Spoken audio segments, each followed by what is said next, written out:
Left foot on the brake, gas all the way down, let the boost build, and release. Whoa! A non-M car doesn't need to be this fast. My name is Omar, and this is the 2022 BMW M240i.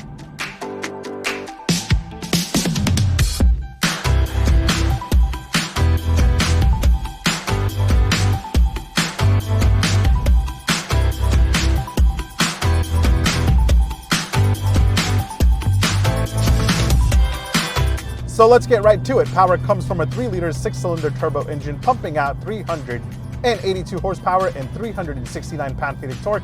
That's 47 more horsepower than the outgoing M240i, and BMW says that this will do 0 to 60 in 4.1 seconds. They're definitely lying. This is much quicker. I've done it in 3.9 seconds, and if you're somebody that thinks that BMW understates the power of their cars, hit that like button, and if you're new here, consider hitting that subscribe button. I drop new car reviews every single week, and you might enjoy my stuff. Actually, you will enjoy my stuff. That's a 100% guarantee, brought to you by Omar Drives. Omar, that's me. But yeah, theoretically, that makes this quicker than the outgoing M2. Yes, the M2 is more of an enthusiast car with a manual transmission and rear-wheel drive. The M240i here has BMW's xDrive all-wheel drive system, which offers you some grippy grips, which is why I guess this can launch better and beat the M2 in a straight line. Don't worry, M2 owners, you're slightly better in my eyes, especially M2 CS owners. Now, unlike some other BMWs with this engine, this doesn't get the mild hybrid system, which I also think the M340i also didn't get. But the X3 M40i that I recently tested did have the mild hybrid, but honestly, I can't tell whether it's there or not. So, as it currently stands in a drag race, this will beat the Audi S3, the Golf R, the M2, the Supra, which has the same engine, and definitely the CLA35, and maybe even the CLA45. BMW is going straight disrespectful here. They aren't playing any games, that's for sure. By the way, this ZF 8-speed automatic transmission is brilliant.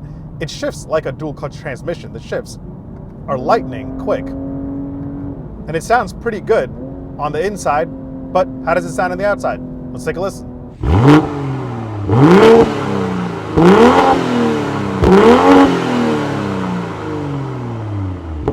So it sounds pretty good, not terrible, but it definitely isn't as powerful with the snap, crackle, and pops that we heard on the M340i when that first came out. Here's a reminder of how that sounds.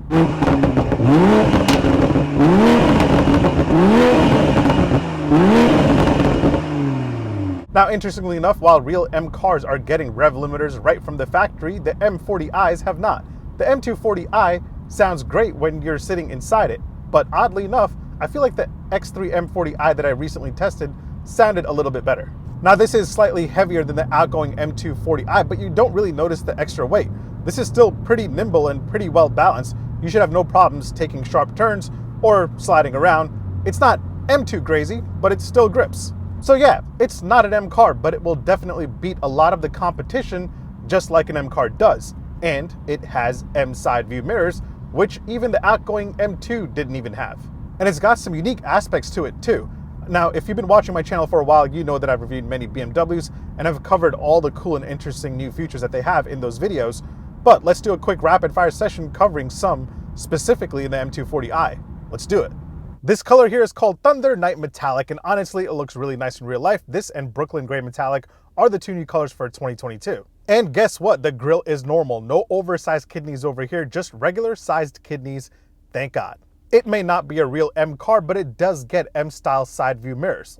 Let me know what you think about that in the comments. Good or no? Does it dilute the M brand or does it not? Unlike other M40i's, this doesn't have M badges everywhere that you can see. You have the M240i badge in the back, and then if you look closely here on the seats, you have some M colors, but I don't think anybody will notice that. There's this cool design here on the doors. Not sure what that's inspired by or what it's called. I don't know why BMW did that. Maybe to make it look cool and young.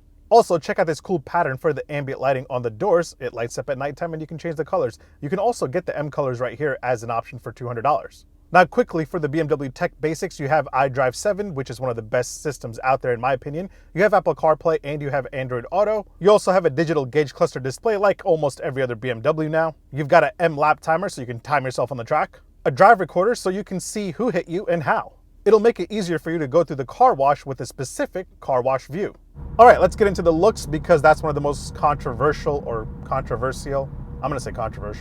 things things about the new 2 Series, and that's mainly from the front end. Again, thank God we have a regular grille. It is slightly bigger, but it's bigger horizontally, not vertically, so it's a pass for me. I also like the headlamps, which BMW says are inspired by the 2002, and if you look closely, each light has a circular full LED headlight inside, and they look pretty sharp. I like the side profile of this thing a lot more than the outgoing 2 Series, and from this view, you notice just how long the hood is. In fact, this is 3.5 inches longer and 2.6 inches wider than the outgoing M240i. And hey, look closely and you'll notice that there's a hood bulge, just like the M2. Why? I guess just to look more M-ish. Now let's get to the back, because that's where things start to fall apart, at least for me. I don't know what it is, but it kind of looks unfinished. I stood there looking at this for a while, trying to figure out what it is, and the only thing I could think of was that the taillights are like the X3's Halo Energy Sword taillights, but they are cut in half. Maybe they should have gone full Halo Energy Sword. Who knows? I think that would look better. Maybe somebody out there can create a Photoshop of that. So yeah, some people will love it, some people will hate it. I personally think the M2 CS is one of the best looking versions of the 2 Series. I'm just tired of BMW's design language having to grow on me. I want to like it right from the beginning, BMW. Now, one thing to love right from the beginning is the interior, because the 2 Series finally gets an updated interior that it desperately needed. It's definitely more spacious and way more comfortable than the outgoing one. Everything is more premium. There is less hard, scratchy plastic areas. It just feels better. Design-wise, not much to talk about here. It looks just like every other new BMW inside here, so you're not going to lose your focus or get lost when you get inside. Oh, and if you hate shiny, glossy, fingerprint-loving piano black, there is barely any in here except around the gear shift area. That's it. Otherwise, you could put your fingers all over this thing and there's no fingerprints, besides the touchscreen display, of course. Second row legroom has gone up to 32.2 inches from 31.8 inches. It's still tight. Your rear passengers will still hate you and feel super squished. Oh, and if you're somebody that uses a trunk frequently in a car of this size, you should know that the cargo capacity has gone down from 13.8 cubic feet to 10 cubic feet. Just thought you might want to know that. Now, another way the M240i really shines is the price tag. For what this thing is capable of doing, it is very, very impressive. As standard, it's really not that exciting because everything in here is optional. Let's break it down really quick. If you go for the base 230i Coupe, you're looking at $36,350. If you go for the M240i X-Drive Coupe, you're looking at $48,500.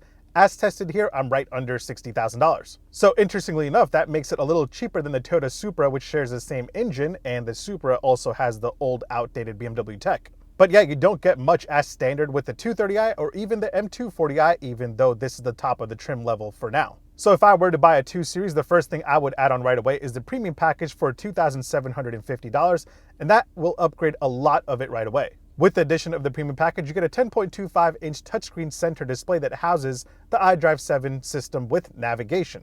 As standard, the 2 Series gets an 8-inch touchscreen display with no navigation, but you still get Apple CarPlay and Android Auto. It also adds on the 12.3-inch digital instrument display. As standard, it gets an analog display with an 8-inch screen right in the middle. The premium package will also give you heated front seats. It will also give you a heated steering wheel, full adaptive LED headlights. You get automatic high beam assist, and you also get a heads-up display. The next thing that I would add is a 16-speaker Harman Kardon sound system for $875, so it's not that bad. As standard, you get a regular 10-speaker system that I'm guessing doesn't sound all that nice. Now, my test model goes a little further with some other options and packages, including the driver assist package for $1,450, and that will give you adaptive cruise control, parking assistant plus, so this thing will actually park itself and back out of a spot.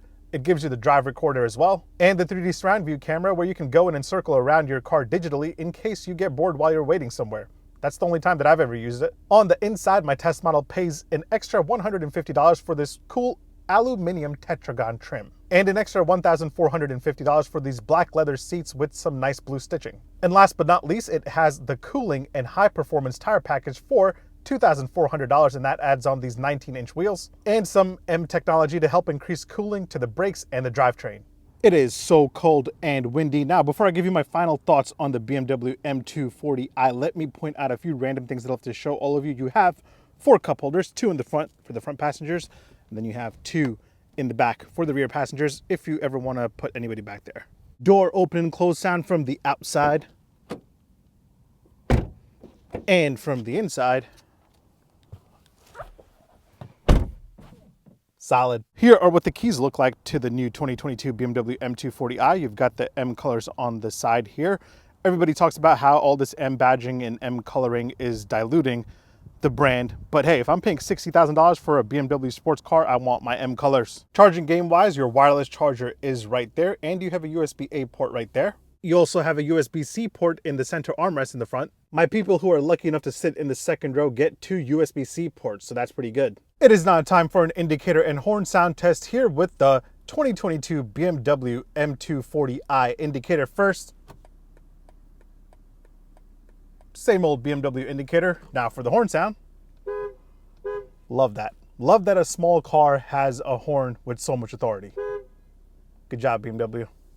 So yeah, considering the price tag and the performance, the M240i offers you a lot for your hard-earned money. Yes, you can cross the $60,000 mark pretty easily like my test model here, but if you just go for the regular base M240i and throw in the premium package, you're looking at around $52,000, and at that price tag, I really don't know of anything else that can offer you what the M240i does. You know, driving this around for a week, all I could think of was the next generation M2. If the M240i is this good, the next M2 is going to be absolutely nuts. Rumor has it that it will make around 450 horsepower, and if that's true, that will make it around a 3.5 second car. Again, if you own an M2 right now, I still have respect for you, just don't try racing the new M240i.